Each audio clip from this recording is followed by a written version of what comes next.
Mes parents ont oublié mon anniversaire. Encore une fois. Mais lorsqu'ils ont découvert ma Porsche à 95 000 € sur Facebook, mon père m'a appelé en hurlant. « Tu as volé cet argent ?» Conseil de famille. Demain. 19h, j'ai raccroché au nez de l'homme qui m'a donné la vie, et il n'avait aucune idée de l'enfer administratif et financier que je m'apprêtais à déchaîner sur eux. Ils pensaient me convoquer pour me faire la leçon, comme d'habitude. Ils ignoraient que je venais non pas avec des excuses, mais avec le dossier de leur ruine. Avant de vous raconter comment j'ai transformé des années de négligence en une vengeance glaciale et calculée, j'aimerais savoir qui m'écoute ce soir. Dites-moi dans les commentaires depuis quelle ville ou quel pays vous suivez cette histoire, et quelle heure est-il chez vous en ce moment? J'adore lire vos réponses, cela me rappelle que je ne suis pas seule, contrairement à ce que ma famille m'a toujours fait croire. Il était 19h30 à Bordeaux. Dehors, la pluie d'octobre battait contre les vitres de mon bureau situé au 15e étage d'une tour de verre dans le quartier d'affaires. J'étais seule. Le plateau open space était désert, plongé dans la pénombre, éclairé seulement par la lueur bleutée de mes 2 écrans d'ordinateur. C'était le jour de mes 29 ans. Et mon téléphone restait désespérément silencieux. Pas un appel de ma mère, Mireille. Pas un SMS lapidaire de mon père, Régis. Pas même une publication Facebook générique de la part de mes oncles et tantes. Rien. Juste le silence bourdonnant de la climatisation et le cliquetis de mon clavier. J'avais passé la journée à attendre, ce qui était pathétique, je le sais. À chaque vibration de mon téléphone, mon cœur faisait un petit bond ridicule d'espoir, pour ne découvrir qu'un mail professionnel ou une notification de mise à jour d'application. Je suis Mélusine. J'ai 29 ans, et je suis auditrice financière spécialisée en jury-comptabilité. En termes simples, je suis celle qu'on appelle quand on soupçonne une fraude, un détournement de fonds ou des malversations dans les grandes entreprises. Je traque les mensonges cachés dans les colonnes de chiffres. Je suis douée pour trouver ce que les gens veulent dissimuler. C'est ironique, n'est-ce pas? Je passe ma vie à rendre visible l'invisible, alors que dans ma propre famille, je suis le fantôme. L'invisible. Vers 20h, j'ai commis l'erreur d'ouvrir Facebook. Le fil d'actualité a défilé sous mes yeux fatigués. Et là, ça m'a frappé en plein visage. Une photo publiée par ma mère il y a 2 heures. Sur l'image, on voyait ma petite sœur, Coralie, 27 ans. Elle était radieuse, un verre de champagne à la main, assise dans ce qui ressemblait à un spa de luxe. Elle portait un peignoir blanc immaculé, la tête renversée en arrière dans un rire artificiel. La légende écrite par ma mère était accompagnée d'une avalanche d'émojis cœurs et étoiles. Ma petite princesse Coralie en pleine séance de recherche et développement pour sa marque de cosmétiques bio. Tellement fière de ma fille, une véritable entrepreneuse visionnaire qui travaille si dur. Maman t'aime. Hashtag succès, hashtag ma fille se génie, hashtag bioluxury, j'ai fixé l'écran. Recherche et développement? Dans un spa 5 étoiles à Saint-Émilion? Je connaissais cet endroit, la nuitée coûtait plus cher que mon loyer mensuel d'étudiante. Coralie n'avait jamais travaillé un seul jour de sa vie dans une véritable entreprise. Elle se définissait comme CEO et founder d'une marque de produits de beauté qui n'existait que sur Instagram et dans les conversations délirantes de mes parents. La brûlure familière de l'injustice a commencé à monter dans ma gorge. Ce n'était pas de la jalousie. J'avais dépassé ce stade depuis longtemps. C'était du dégoût. Un dégoût profond, viscéral. Ils avaient oublié le jour de ma naissance, mais ils célébraient une journée spa fictive de ma sœur comme s'il s'agissait d'une entrée en bourse. Je m'apprêtais à éteindre mon ordinateur, résignée à rentrer chez moi, commander des sushis et regarder une série seule, comme les 3 années précédentes. Mais soudain, une notification est apparue dans le coin droit de mon écran. Une notification de ma banque. Virement reçu, 85 000 €, émetteur, cabinet Deloitte et Associés, libellé, bonus de performance annuelle et commission exceptionnelle dossier Kravitz. J'ai cliqué. Le solde de mon compte s'est affiché. Avec mes économies accumulées méticuleusement depuis mes 22 ans, et ce bonus colossal que je venais de décrocher pour avoir sauvé mon cabinet d'un scandale financier majeur, je regardais un chiffre à 6 zéros. Je n'étais pas la fille invisible. J'étais une femme riche. Indépendante. Puissante. J'ai regardé à nouveau la photo de Coralie avec son champagne payé par je ne sais qui ou plutôt, je savais très bien par qui. Et quelque chose s'est brisé en moi. Ou peut-être que quelque chose s'est enfin réparé. J'ai pris mon sac à main, j'ai éteint les lumières du bureau, et pour la première fois de ma vie, je n'ai pas rentré la tête dans les épaules. J'ai marché vers l'ascenseur avec une idée folle, une idée brillante, une idée à 95 000 euros. Ils voulaient ignorer mon existence? Très bien.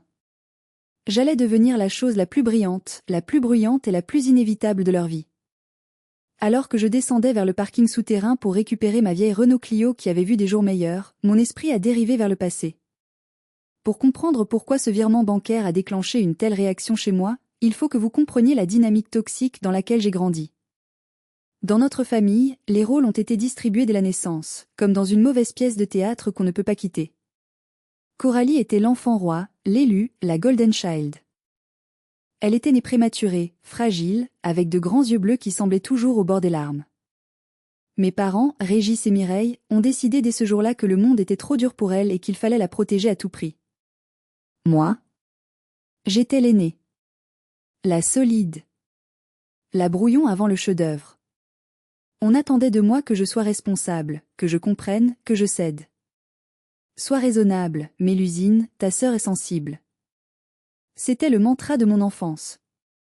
Le souvenir le plus cuisant remontait au Noël dernier. Nous étions réunis dans la maison familiale à Arcachon, une belle villa près des pins qui commençait à montrer des signes de fatigue, la peinture s'écaillant par endroits. J'avais 28 ans à l'époque. Je venais de terminer mon master en expertise comptable tout en travaillant à temps plein. J'étais épuisée, cernée, mais fière. Pendant le dîner, alors qu'on servait le foie gras, j'avais pris mon courage à deux mains. J'avais besoin de 10 000 euros pour financer une certification internationale prestigieuse qui allait propulser ma carrière. C'était un prêt, pas un don. J'avais même imprimé un échéancier de remboursement pour montrer à mon père que c'était sérieux. Régis a regardé mes papiers par-dessus ses lunettes, a soupiré comme si je lui demandais un rein, et a dit cette phrase que je n'oublierai jamais. « Mélusine, tu sais que notre retraite approche. Nous devons faire attention. Et puis, tu as toujours été débrouillarde. Te prêter cet argent, ce serait t'empêcher de grandir. L'adversité forge le caractère. Tu dois apprendre à te suffire à toi-même. » J'avais accepté la rebuffade. J'avais hoché la tête, avalant ma honte, me disant qu'il avait peut-être raison, que je devais être plus forte. Mais 10 minutes plus tard, au dessert, Coralie est arrivée avec Gatien, son nouveau petit ami. Gatien, un type mielleux de 35 ans qui se présentait comme consultant en stratégie de marque mais qui passait ses journées à poster des citations de Steve Jobs sur LinkedIn. Coralie a sorti une petite boîte contenant un pot de crème artisanale avec une étiquette collée de travers. « Maman, papa, regardez. C'est le prototype de ma crème éclat divin. Gatien dit que ça va révolutionner le marché. Mais pour lancer la production, il nous faut un coup de pouce, pour le marketing, le packaging de luxe. » Elle n'a même pas eu besoin de finir sa phrase. Ma mère, les yeux brillants d'admiration, a joint ses mains. « Oh, c'est magnifique ma chérie. Tu as tellement de talent. » Mon père, le même homme qui venait de me refuser un prêt étudiant vital 5 minutes plus tôt, a sorti son chéquier sans la moindre hésitation. « Combien il te faut pour réaliser ton rêve, ma princesse ? 15 000 ? 20 000 ? Allez, disons 20 000 euros pour être sûr que tu démarres bien. C'est un investissement, pas une dépense. » J'étais restée figée, ma fourchette en argent suspendue au-dessus de mon assiette. J'ai regardé Gatien échanger un regard complice et satisfait avec Coralie. J'ai vu le sourire suffisant sur les lèvres de ma sœur. Elle savait. Elle savait exactement ce qu'elle faisait. Quand j'ai essayé de protester, de souligner l'incohérence, ma mère m'a foudroyé du regard. « Ne sois pas jalouse, Mélusine. C'est laid. Ta sœur est une artiste, une créatrice. Elle a besoin de soutien. Toi, tu as un travail de bureau ennuyeux et stable, tu n'as pas besoin de nous. » Ce soir-là, en rentrant à Bordeaux sous la pluie, j'ai pleuré de rage. J'ai compris que ce n'était pas une question d'argent. Mes parents avaient de l'argent. C'était une question de valeur. À leurs yeux, mes accomplissements réels ne valaient rien comparé aux fantasmes de leur fille préférée. J'étais la vache à lait émotionnelle, le plan B, celle qui devait réussir seule pour qu'ils n'aient pas à s'inquiéter, pendant qu'ils dilapidaient leur patrimoine pour les caprices de Coralie. Mais ce soir, dans le parking sombre de mon bureau, en regardant le solde de mon compte en banque, je ne pleurais plus. J'avais fini d'être la fille raisonnable. J'avais fini d'être celle qui comprend. La Mélusine qui cherchait l'approbation de ses parents était morte quelque part entre le foie gras et la bûche de Noël. Celle qui la remplaçait avait les moyens de ses ambitions, et une soif de justice aussi froide que l'acier. Le lendemain matin, je ne suis pas allée travailler. J'ai posé une journée de congé, la première en 2 ans. À la place, j'ai appelé Saskia. Saskia est ma meilleure amie depuis l'université, mais c'est aussi une avocate redoutable spécialisée en droit de la famille et en litiges commerciaux. Quand je lui ai raconté l'oubli de mon anniversaire et le bonus que je venais de toucher, elle n'a pas dit joyeux anniversaire. Elle a dit, il est temps, Mélusine. Il est temps d'arrêter d'être leur paillasson. Nous nous sommes retrouvés dans un café du centre de Bordeaux. J'avais les cernes de quelqu'un qui n'a pas dormi, mais l'énergie électrique de quelqu'un qui a pris une décision irrévocable. Je veux acheter une voiture, ai-je dit. Pas une voiture raisonnable. Pas une voiture de comptable. Je veux la voiture que mon père a toujours rêvé d'avoir mais qu'il s'est toujours refusé par prudence. Saskia a souri, un sourire de requin. Une Porsche. Exactement. Une Porsche. Avant de vous raconter notre entrée triomphale chez le concessionnaire, je dois vous poser une question. Vous est-il déjà arrivé de voir vos efforts ignorés alors que quelqu'un d'autre était récompensé pour sa médiocrité ? Si vous étiez à ma place, avec cet argent sur votre compte, auriez-vous continué à économiser sagement, ou auriez-vous craqué ? Dites-moi dans les commentaires ce que vous auriez fait. J'ai vraiment besoin de savoir si je suis folle ou si c'est juste de la justice poétique. Nous sommes arrivés au centre Porsche de Bordeaux-Mérignac 1 heure plus tard. Je portais un jean simple et un pull en cachemire noir, sans maquillage. Le vendeur, un homme en costume impeccable, nous a d'abord ignorés. Il a scanné ma tenue, a jugé que je n'étais pas sa clientèle cible, et a continué à discuter avec un couple de sexagénaires. C'est là que Saskia est intervenue. Elle a ce don de projeter une autorité terrifiante sans élever la voix. Elle a claqué sa main sur le comptoir d'accueil. Ma cliente souhaite voir le Macan S immédiatement. Et si vous ne voulez pas sa commission, je suis sûre que le concessionnaire Audi d'à côté sera ravi de nous accueillir. Le vendeur a sursauté. 10 minutes plus tard, j'étais assise au volant d'un Porsche Macan S gris Volcano métallisé. L'intérieur sentait le cuir neuf, une odeur capiteuse de luxe et de puissance. Mes mains se sont posées sur le volant gainé de cuir. Pour la première fois depuis des années, je me sentais à ma place. Ce n'était pas juste du métal et un moteur. C'était une armure. C'était la preuve tangible que je n'avais besoin de personne. Que je pouvais m'offrir ce que mes parents considéraient comme le sommet de la réussite, sans leur demander un centime. « Elle est à vous ?» a demandé le vendeur, le ton désormais mielleux, en voyant que je ne plaisantais pas « elle le sera », ai-je répondu. Je paie comptant. Virement instantané. Je veux partir avec aujourd'hui. Il a failli s'étrangler. Voir son regard passer du mépris à une admiration servile était jouissif, mais ce n'était rien comparé à ce qui allait suivre. En signant les papiers, j'ai ressenti un frisson. Ce n'était pas seulement un achat. C'était une déclaration de guerre. Je savais que cette voiture allait provoquer un séisme. Mes parents vivaient dans un monde où l'apparence était tout, mais où la modestie de façade était reine. Pour eux, une Porsche était le symbole ultime de l'irresponsabilité, réservée aux parvenus ou aux criminels. En sortant du concessionnaire, le moteur a rugi, un son grave et puissant qui a fait vibrer ma poitrine. J'ai baissé la vitre, laissé l'air frais automnal frapper mon visage. Saskia riait sur le siège passager. « Tu es prête pour l'ouragan ?» m'a-t-elle demandé. J'ai serré le volant. « Je ne suis pas prête, Saskia. Je suis l'ouragan. » Nous avons conduit jusqu'au port de la Lune, le long des quais de Bordeaux. Le ciel s'était dégagé, laissant place à une lumière dorée de fin d'après-midi qui se reflétait sur la Garonne. C'était le décor parfait. J'ai garé le Macan S de manière à ce que l'on voit bien le logo Porsche, avec le pont de pierre en arrière-plan. Je me suis appuyé contre le capot, bras croisés, un demi-sourire énigmatique sur les lèvres. Pas de pose de mannequin, pas de filtre excessif. Juste moi, ma voiture et ma réussite. Saskia a pris la photo. C'était parfait. On y voyait une femme qui contrôlait son destin. J'ai ouvert Facebook. J'ai tapé la légende. J'ai hésité une seconde, mes doigts tremblant légèrement au-dessus du clavier tactile. Est-ce que j'allais trop loin ? Non.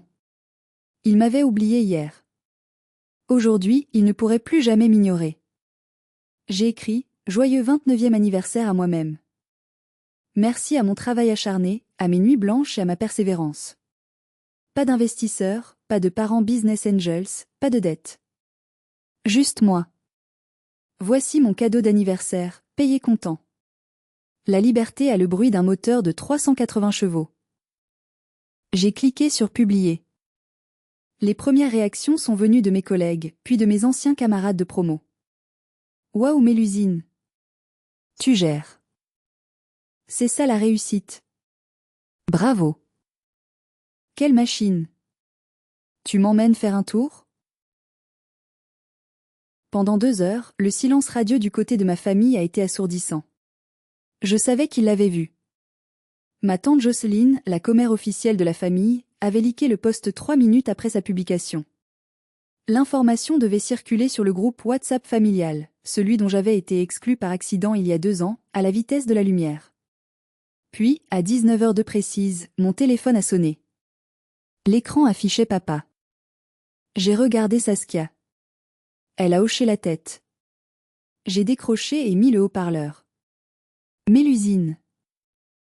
La voix de mon père n'était pas chaleureuse. Elle était tremblante de rage contenue. Pas un bonjour, pas un joyeux anniversaire en retard. Mélusine, qu'est-ce que c'est que cette photo? Qu'est-ce que c'est que cette voiture? J'ai pris une voix calme, presque ennuyée. Bonjour papa. C'est ma nouvelle voiture. Tu aimes? Si j'aime? Tu te fous de moi? Il a hurlé si fort que le son a saturé. Où as-tu trouvé cet argent? Une voiture à ce prix-là. Tu as gagné au loto? Tu as fait un emprunt stupide? Ou pire? Il a baissé la voix, un ton insinuant qui m'a donné la nausée. Tu as trouvé un homme riche pour te l'offrir? C'est ça? Tu te fais entretenir maintenant? J'ai senti la chaleur me monter aux joues, mais j'ai gardé mon calme. C'est mon argent, papa. L'argent que je gagne en travaillant. Ne me mens pas, a-t-il coupé. On sait combien tu gagnes. Personne ne s'achète une Porsche à 29 ans honnêtement. Tu nous fais honte. Les voisins vont penser quoi? Que notre fille trafique? Qu'elle blanchit de l'argent? En arrière-plan, j'entendais ma mère pleurer. Oh mon Dieu, Régis, c'est une catastrophe, tout le monde va en parler. Mon père a repris, autoritaire, je ne veux pas discuter de ça au téléphone. Tu viens à Arcachon. Demain. Conseil de famille. 19h, ta mère est bouleversée. Coralie est choquée par ton indécence. On va tirer ça au clair. Un conseil de famille, ai-je répété doucement. Pour discuter de mes finances? Pour discuter de ton comportement irresponsable et de l'image que tu donnes de cette famille. Sois là ou ne reviens plus jamais. Il a raccroché avant que je puisse répondre. Le silence est retombé dans la voiture. Saskia m'a regardé, les yeux écarquillés. Ils sont incroyables. Ils pensent vraiment qu'ils ont encore un pouvoir sur toi. J'ai souri, mais cette fois, c'était un sourire froid, dangereux. Ils veulent parler finances? Ils veulent parler de l'origine de l'argent? Très bien. On va en parler. Mais on ne va pas parler que de mon argent à moi. J'ai sorti mon ordinateur portable de mon sac. Saskia, on rentre. J'ai une nuit blanche devant moi. Je vais préparer un PowerPoint qu'ils n'oublieront jamais. De retour dans mon appartement, je n'ai pas dormi. J'ai ouvert une bouteille de vin rouge, non pas pour fêter mon anniversaire, mais pour me donner du courage, et j'ai ouvert le dossier que j'avais nommé ironiquement « Projet Parasite.xlsx ». Vous voyez, être la fille tech-savvy et serviable de la famille a ses avantages. Il y a 3 ans, mes parents, complètement dépassés par la transition numérique de leur banque, m'avaient demandé de configurer leurs applications bancaires sur leur tablette et de garder un œil au cas où il y aurait des bugs. Ils m'avaient donné leurs identifiants, leurs mots de passe, et une procuration tacite pour gérer l'administratif complexe. Ils avaient probablement oublié que j'avais toujours ces accès. Ou alors, dans leur arrogance, ils pensaient que je n'oserais jamais regarder. Grave erreur. Je suis auditrice jury comptable. Analyser des flux financiers pour détecter des anomalies, c'est mon métier. C'est mon article. Cela faisait 2 ans que je surveillais les comptes. Au début, c'était par curiosité, puis par inquiétude, et enfin, par une fascination morbide. Ce que j'avais découvert n'était pas juste du favoritisme. C'était une hémorragie financière massive. J'ai commencé à compiler les données pour la présentation de demain. Ligne après ligne, les preuves s'accumulaient. Le mois dernier, virement de 4 500 € à Coralie. Libellé, aide loyer bureau. J'ai croisé les données. L'adresse du bureau correspondait à un appartement résidentiel de luxe dans le centre de Bordeaux où Coralie vivait avec Gatien. 2 mois plus tôt, carte bancaire débitée de 2 800 € chez Louis Vuitton. Une semaine plus tard sur l'Instagram de Coralie, merci à mes investisseurs qui croient en mon image de marque. Un CEO doit toujours être présentable. Mes parents avaient payé son sac à main sous prétexte que c'était une dépense professionnelle. Mais le plus grave, c'était la structure que j'avais découverte récemment. Gatien avait convaincu mes parents d'investir dans une holding, soi-disant pour optimiser leur fiscalité et aider l'entreprise de Coralie. J'ai creusé les statuts de cette société via les bases de données légales auxquelles j'ai accès pro. C'était une coquille vide. Une société écran. Le gérant n'était pas Coralie, mais Gatien. Et les statuts permettaient au gérant de se verser des frais de gestion exorbitants sans justifier de résultat. J'ai trouvé un virement de 50 000 € effectué il y a 6 mois. C'était l'épargne retraite de ma mère. Elle avait vidé son livret A et son assurance vie. Le libellé disait « Apport en capital start-up bio ». J'ai tracé cet argent. Il n'avait pas servi à acheter des stocks ou à payer des chimistes. Il avait servi à payer une location de villa à Ibiza pendant 3 semaines, et le reste avait été retiré en liquide par tranche de 1 000 € dans des distributeurs automatiques. Mon sang bouillait. Il me traitait d'irresponsable pour avoir acheté une voiture allemande qui gardait sa cote, avec mon propre argent gagné honnêtement. Alors que finançait littéralement les vacances et le train de vie d'un escroc et de sa petite amie délirante, en puisant dans leur sécurité vieillesse. J'ai imprimé les relevés. J'ai surligné les lignes en jaune fluo. J'ai créé des graphiques. J'ai même imprimé les photos Instagram correspondantes aux dates des dépenses pour que le lien soit indéniable. Vers 4 heures du matin, j'ai découvert la cerise sur le gâteau pourri. Un document scanné dans le dossier impôt de mon père. Une lettre de relance de l'URSSAF. La société de Coralie n'avait pas payé ses charges sociales depuis 1 an. Si cela continuait, mes parents, en tant que garants, allaient être saisis. Ils étaient assis sur une bombe à retardement, et ils osaient me convoquer pour me faire la morale? J'ai refermé le dossier. Il était épais, lourd. C'était le poids de la vérité. Tu ne vas pas juste te défendre demain, Mélusine, ai-je murmuré dans le silence de mon appartement. Tu vas les détruire pour mieux les sauver. Ou peut-être juste pour les détruire. Je me suis endormie 2 heures, d'un sommeil sans rêve. Au réveil, je ne ressentais aucune peur. Juste une impatience glaciale. Ils voulaient un conseil de famille? Ils allaient avoir un procès. Le trajet entre Bordeaux et Arcachon dure environ 1 heure. Au volant de ma Porsche, cette heure a filé comme une seconde. La voiture avalait l'autoroute à 63 avec une fluidité déconcertante.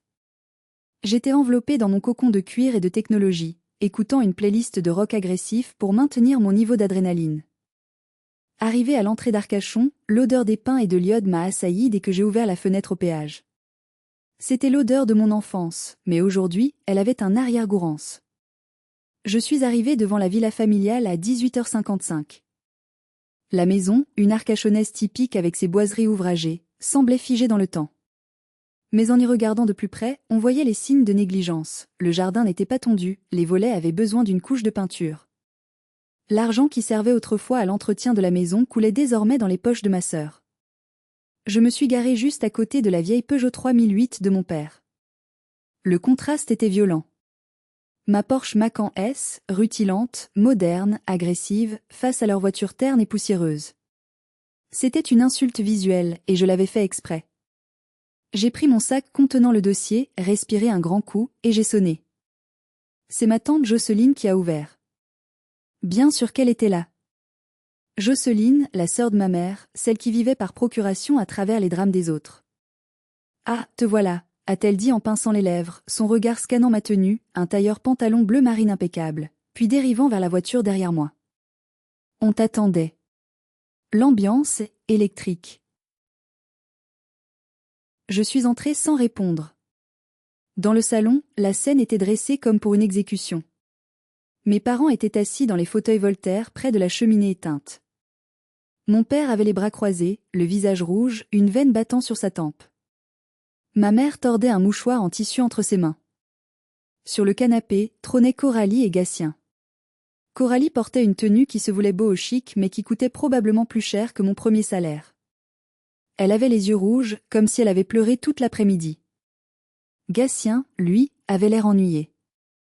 Il tapotait sur son iPhone, ne prenant même pas la peine de lever les yeux quand je suis entrée. « Tu es en retard de 2 minutes, a aboyé mon père. Bonsoir à toi aussi, papa. Bonsoir maman. J'ai ignoré Coralie et Gatien. Je me suis assise sur la chaise droite en face d'eux, posant mon sac lourdement sur la table basse en verre. Tu as du culot de venir ici avec ça, a sifflé ma mère en désignant la fenêtre d'un geste vague.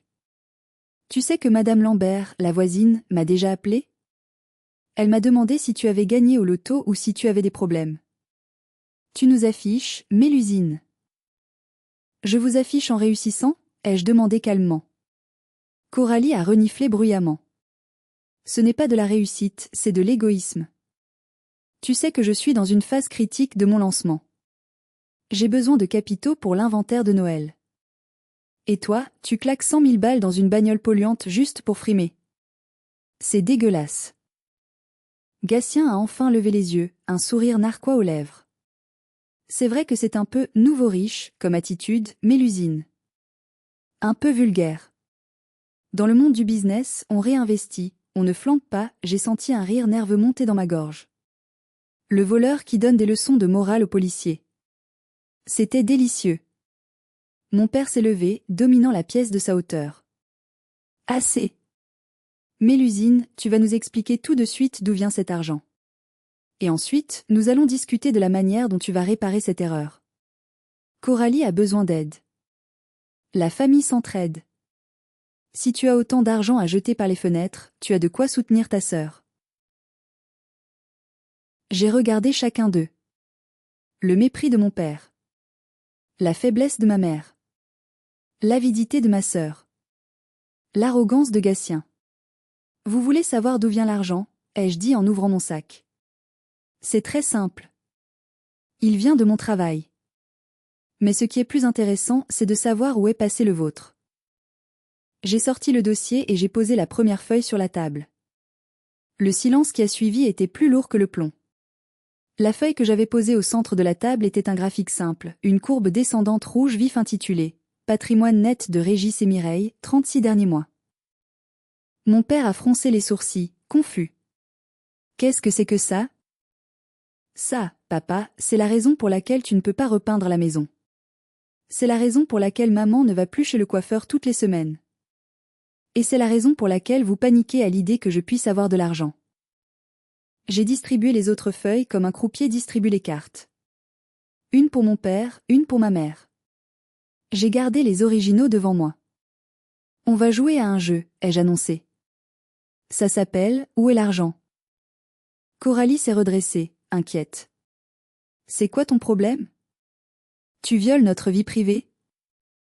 Ta vie privée? J'ai ri. Coralie, tu vis avec l'argent de nos parents. Ce n'est plus privé quand ça ruine leur retraite.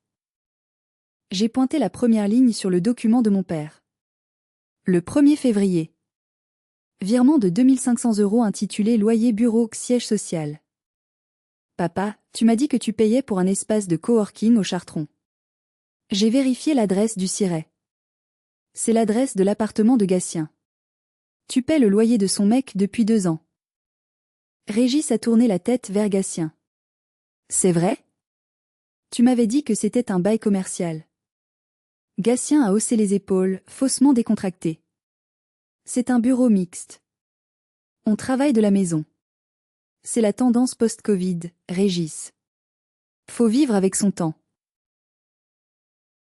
J'ai continué, implacable. Le 15 mars. 4 000 € pour études de marché international. J'ai sorti une impression d'écran Instagram. C'est drôle, les dates correspondent exactement à votre semaine au Club Med de Marrakech. Une étude de marché très approfondie sur les cocktails, j'imagine? Ma mère a attrapé la photo. Elle a reconnu le maillot de bain qu'elle avait elle-même payé à Coralie. Coralie, tu m'avais dit que tu allais à une conférence sur les huiles essentielles. Coralie a commencé à rougir. Mais c'était du networking. Maman, tu ne comprends pas le business. Il faut se montrer, il faut rencontrer des influenceurs. Et ça? J'ai claqué une facture sur la table. 8 000 € le mois dernier. Achat stock matières premières.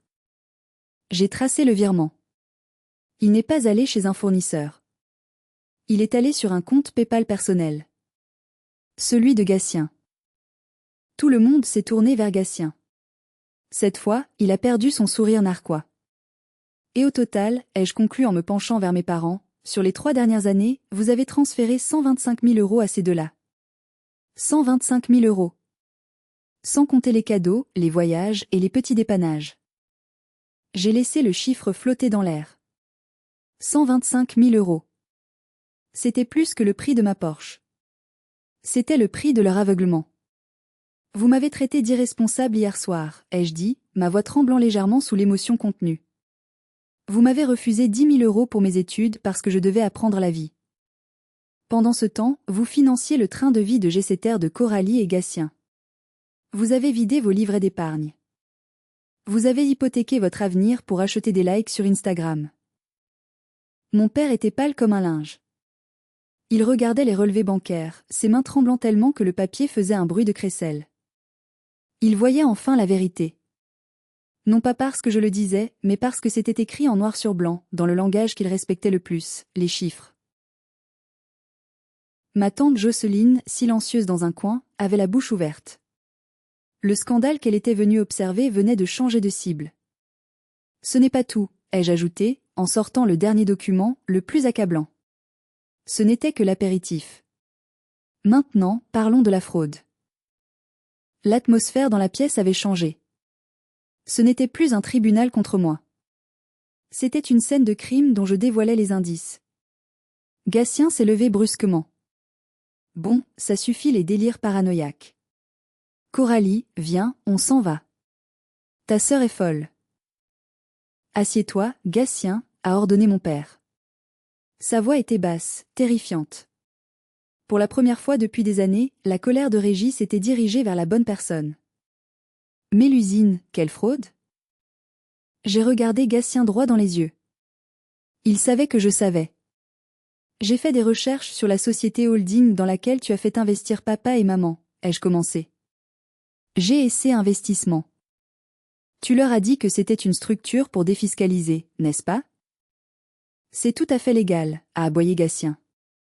Ce qui est légal, c'est la structure. Ce qui ne l'est pas, c'est ce que tu en as fait. J'ai contacté une amie au greffe du tribunal de commerce. Gatien, tu es interdit de gestion depuis 2 ans suite à la faillite frauduleuse de ta précédente boîte, une agence de mannequins bidons à Paris.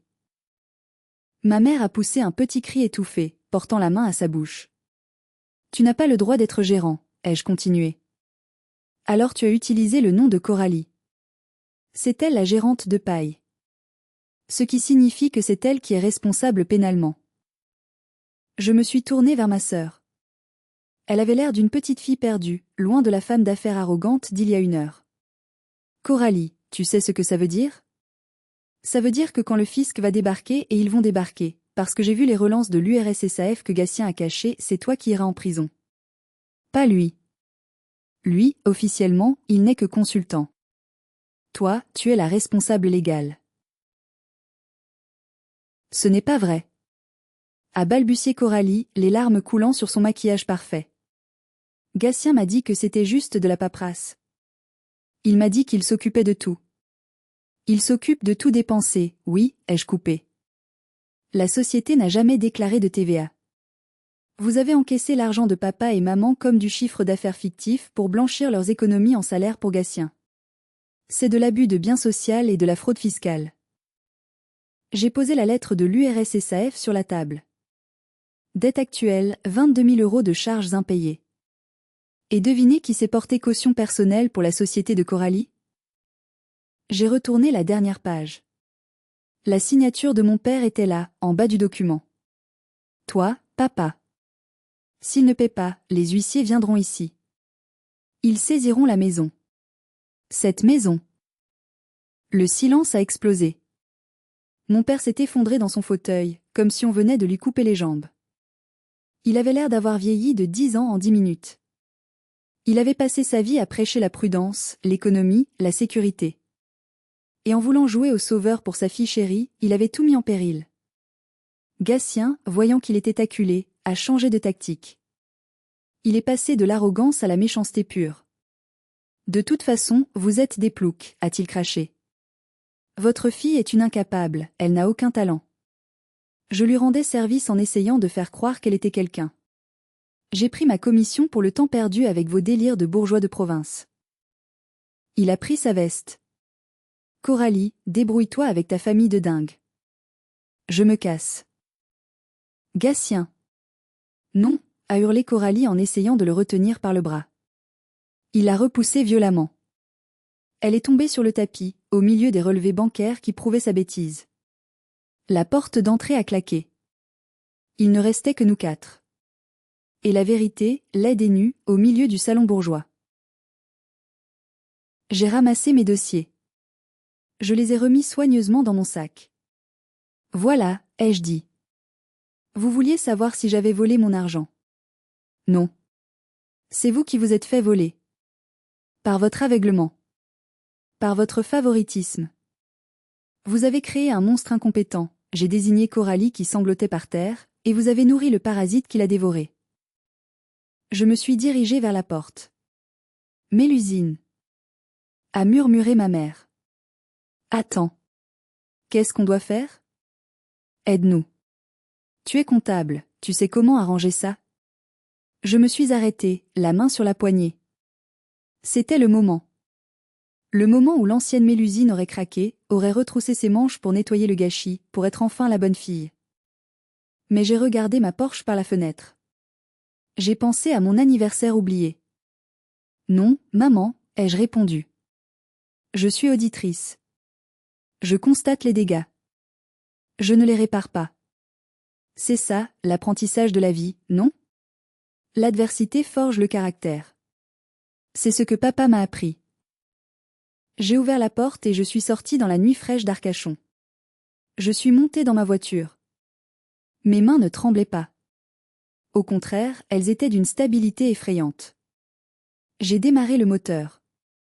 Le grondement du V6 a couvert les cris qui commençaient à émaner de la maison. Je voyais dans le rétroviseur la silhouette de mon père gesticulant, celle de ma mère affaissée. Tante Jocelyne était au téléphone, probablement en train de raconter le scoop du siècle au reste de la famille. En quittant l'allée, j'ai croisé le regard de Coralie qui était sortie sur le perron. Elle ne pleurait plus. Elle me regardait avec une haine pure. Pour la première fois, elle devait affronter la réalité sans bouclier. Et elle me détestait pour ça. Le trajet de retour vers Bordeaux fut l'un des moments les plus paisibles de ma vie. J'avais l'impression d'avoir subi une opération chirurgicale majeure, on m'avait retiré une tumeur. Ça faisait mal, la cicatrice était à vif, mais je savais que j'allais guérir. Je me suis arrêtée sur une aire d'autoroute déserte. J'ai sorti mon téléphone. J'ai bloqué le numéro de mon père. J'ai bloqué le numéro de ma mère. J'ai bloqué Coralie. J'ai bloqué Jocelyne. Puis j'ai appelé Saskia. C'est fait, ai-je dit. Comment ça s'est passé? C'était un carnage. Gatien est parti. Ils sont ruinés, ou presque. Ils savent tout. Et toi? A demandé Saskia doucement. Comment tu te sens? J'ai regardé le volant de ma Porsche, le logo doré brillant sous la lumière jaune du lampadaire. Je me sens riche. Et je ne parle pas d'argent.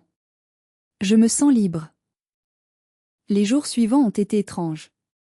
Le silence radio que j'avais imposé me faisait peur au début, comme un membre fantôme. Mais très vite, il a été remplacé par une sérénité nouvelle. Je me concentrais sur mon travail. J'étais plus performante que jamais. Mes collègues remarquaient que je marchais la tête haute. Je n'étais plus la fille qui s'excusait d'exister. J'ai continué à conduire ma Porsche tous les jours. Ce n'était pas juste une voiture. C'était mon rappel quotidien. Chaque fois que je m'asseyais dedans, je me rappelais que je valais quelque chose. Mais l'histoire ne s'est pas arrêtée là. Comme je l'avais prédit, la réalité a fini par rattraper ma famille, et elle a frappé bien plus fort que mes mots. 3 mois plus tard. L'hiver s'était installé sur Bordeaux. Je n'avais eu aucune nouvelle directe, mais les rumeurs filtraient. Bordeaux est une petite ville pour la bourgeoisie, et les nouvelles de la déchéance financière voyagent vite. J'ai appris par une connaissance commune que Gatien avait été interpellé à la frontière espagnole. Il essayait de fuir avec le peu d'argent qu'il avait réussi à siphonner. Mais ce n'était pas le plus grave. Un matin, Saskia est entrée dans mon bureau avec un dossier sous le bras et une expression grave. « Mélusine, tu dois savoir. C'est officiel. Le fisc et l'URSSAF ont lancé une procédure de redressement contre la société de Coralie. Et comme tes parents se sont portés caution solidaire. Elle n'a pas eu besoin de finir. Ils ont saisi la maison. Elle est mise en vente judiciaire. Ils doivent rembourser 125 000 € de dettes diverses plus les pénalités de retard. Ils sont fauchés, Mélusine. Ton père a dû reprendre un travail de consultant à mi-temps, à 62 ans. Ta mère vend ses bijoux. J'ai regardé par la fenêtre, les gouttes de pluie traçant des sillons sur le verre. J'ai ressenti un pincement au cœur. C'était inévitable, mais c'était triste. Une vie de labeur détruite par l'orgueil et l'aveuglement. Et Coralie, ai-je demandé. Elle a écopé de 6 mois de prison avec sursis et d'une interdiction de gérer une entreprise pendant 5 ans. Elle travaille maintenant comme vendeuse dans une parfumerie de galeries marchandes. Apparemment, elle habite de nouveau chez tes parents, dans un petit appartement de location en banlieue. Le soir même, mon téléphone professionnel a sonné. C'était un numéro inconnu. J'ai décroché, pensant que c'était un client. Mélusine. C'était la voix de ma mère. Elle semblait cassée, vieille. Ne raccroche pas, je t'en supplie. J'ai emprunté le téléphone de la voisine. Mélusine, on a tout perdu. Je n'ai rien dit. J'écoutais sa respiration sifflante. Ton père, il a eu une petite alerte cardiaque. Rien de grave, mais c'est le stress. Mélusine, on a besoin d'aide. Juste pour payer l'avocat de Coralie pour l'appel. Si elle a un bon avocat, on peut peut-être réduire l'amende. Elle marquait une pause, attendant que je propose mon aide. Que je sorte mon carnet de chèques comme une bonne fille. On sait que tu as de l'argent, a-t-elle continué, sa voix prenant une teinte de reproche désespéré. Cette voiture, tu pourrais la vendre. C'est indécent de rouler là-dedans quand ta famille est à la rue. C'est ton sang, Mélusine. C'était là. L'audace ultime. Même au fond du gouffre, il pensait encore que mon rôle sur cette terre était de servir de filet de sécurité à leur enfant doré. Il ne s'excusait pas de m'avoir négligé. Il me culpabilisait de ne pas les sauver de leurs propres bêtises. J'ai fermé les yeux, inspirant profondément. Maman, tu te souviens de mes 29 ans? Quoi? Mais on s'en fiche de ton anniversaire. C'est une urgence vitale ici. Non, maman. C'était une urgence vitale pour moi aussi. J'avais besoin de savoir que j'existais pour vous. J'ai eu ma réponse. Vous avez choisi votre investissement. Vous avez investi dans Coralie. Vous avez tout misé sur elle. Maintenant, vous récoltez les dividendes de votre investissement. Tu es un monstre, a-t-elle chuchoté. Une sans cœur. Non. Je suis juste une comptable. Et les comptes sont soldés. Adieu, maman. J'ai raccroché. Et cette fois, je savais que c'était pour toujours. 2 ans ont passé depuis cet appel. Je vis toujours à Bordeaux, mais j'ai acheté mon propre appartement, un loft avec vue sur la Garonne. Je l'ai payé avec mon argent, et un crédit que j'ai négocié seul, sans garant. Ma Porsche a maintenant 40 000 km au compteur. Elle n'est plus neuve, mais je l'aime encore plus qu'au premier jour. Elle est ma compagne fidèle. Chaque rayure sur la carrosserie est une marque de ma liberté. J'ai appris que mes parents vivent toujours dans ce petit appartement de location. Mon père travaille toujours. Coralie a enchaîné les petits boulots et vit une vie médiocre, blâmant le monde entier pour son échec, sauf elle-même. Ils sont amers, isolés. Tante Jocelyne ne leur parle plus depuis qu'ils n'ont plus d'argent ni de prestige. Moi, j'ai une famille choisie. Saskia est la sœur que je n'ai jamais eue. Mes collègues me respectent. Et surtout, je me respecte moi-même. Hier, c'était mon 31e anniversaire. Je n'ai pas attendu un coup de fil. J'ai organisé une fête sur un bateau avec mes amis. On a ri, on a dansé, on a bu du bon vin. À minuit, j'ai regardé les étoiles au-dessus du fleuve et je n'ai ressenti aucun vide. L'absence de mes parents n'est plus une blessure. C'est une cicatrice. Et comme toutes les cicatrices, elle est la preuve que j'ai survécu. J'ai compris quelque chose d'essentiel, on ne peut pas sauver les gens qui ne veulent pas être sauvés, surtout quand ils essaient de vous noyer pour rester à flot. La toxicité familiale est comme une mauvaise créance en comptabilité. À un moment donné, il faut la passer en perte et profit, et fermer le dossier pour pouvoir avancer. Ce soir, je vais prendre ma voiture et rouler jusqu'à l'océan. Juste pour le plaisir de conduire. Juste parce que je peux. Voilà mon histoire. C'est l'histoire d'une fille invisible qui a dû devenir monstrueuse aux yeux de sa famille pour devenir visible à ses propres yeux. Si cette histoire a résonné en vous, si vous avez aussi dû couper des liens toxiques pour survivre, mettez un j'aime à cette vidéo. Et surtout, dites-moi dans les commentaires, quelle est la chose irresponsable que vous rêvez de faire pour vous-même, juste pour vous prouver que vous êtes libre? N'oubliez pas de vous abonner pour d'autres histoires de justice et de revanche. Prenez soin de vous, et rappelez-vous, votre valeur ne dépend pas de l'attention de ceux qui ne savent pas compter.